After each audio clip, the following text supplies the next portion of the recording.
ఈరోజు ఎంతో రంగరంగ వైభవంగా జరగవలసిన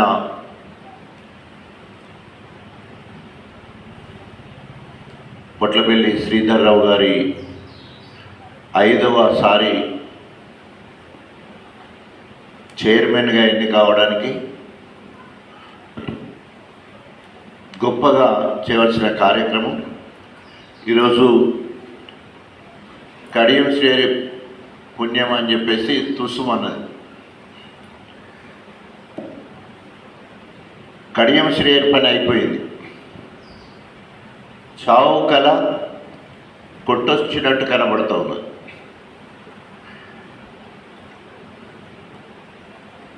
రాష్ట్ర అసెంబ్లీ స్పీకర్ ప్రసాద్ కుమార్ గారు క్లీన్ చిట్ ఇచ్చాడు అంటే జబ్బాలు ఎగిరేసుకోవడం కాదు. క్లీన్ చిట్ దేనికోసం ఇచ్చాడు?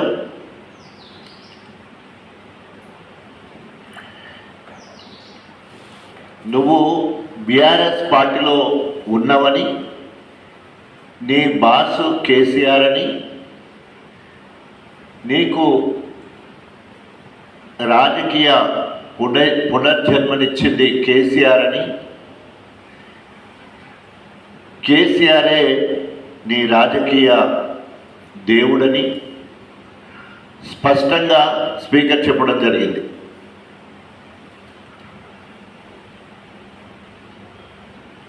నువ్వు నమ్మిపోయిన కాంగ్రెస్ రేవంత్ రెడ్డి గారు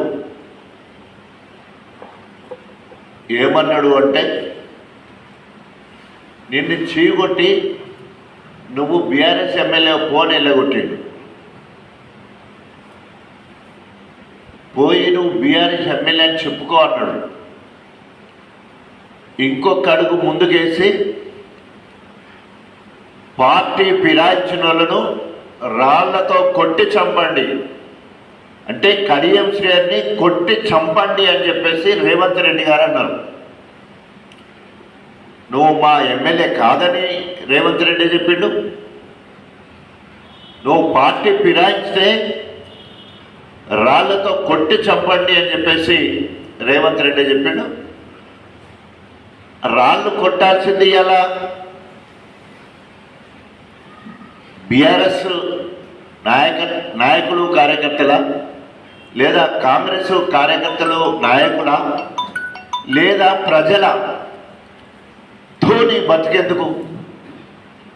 ఎందుకు నీ బతుకు?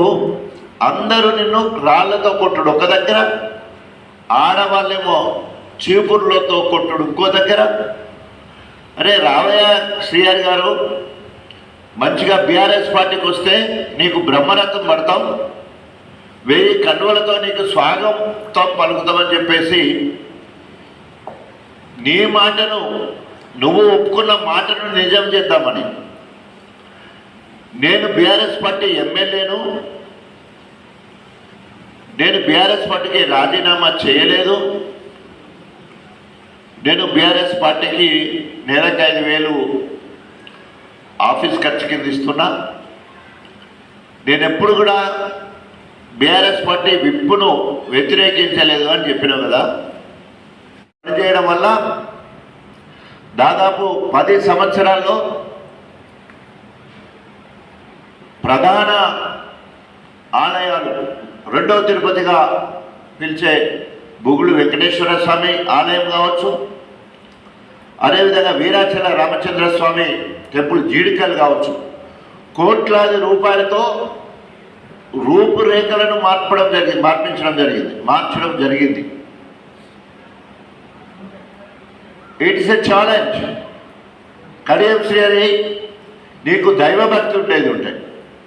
ఓ ఎల్లమ్మ గుడి కడితివా, ఓ పోషమ్మ గుడి కడితివా, ఓ దుర్గమ్మ గుడి కడితివా, ఓ పెద్దమ్మ గుడి కడితివా, మల్లికార్జున స్వామి గుడి కడితివా, మార్కండేయ స్వామి గుడి కడితివా? ఏ గుడికి ఇప్పటి వరకు పునాది ఇయ్యలే, తట్ట మట్టి తీయలే.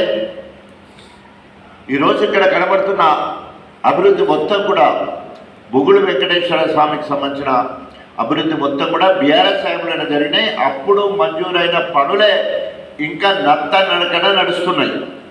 చివరిగా బీఆర్ఎస్ ప్రభుత్వము దిగిపోయే ముందు 10 కోట్ల రూపాయల జీవోగుడి ఇవ్వడం జరిగింది. ఈ దద్దమ్మ కడియం శ్రేణి దద్దమ్మ కనీసము ఆ 10 కోట్ల రూపాయలను తీసుకొచ్చే సత్తా లేదు. ఇవాళ రోడ్ల పొంటి మాత్రము ఫ్లెక్సీ బోర్డులు పెడతా ఉన్నాడు. సిగ్గుండాలే. టాల్ మెన్ అని చెప్పి 40 ఏళ్ళ సుదీర్ఘ రాజకీయ చరిత్ర అని చెప్పినాడు బోర్డులు పెట్టుకుంటాడా ఎక్కడన్నా?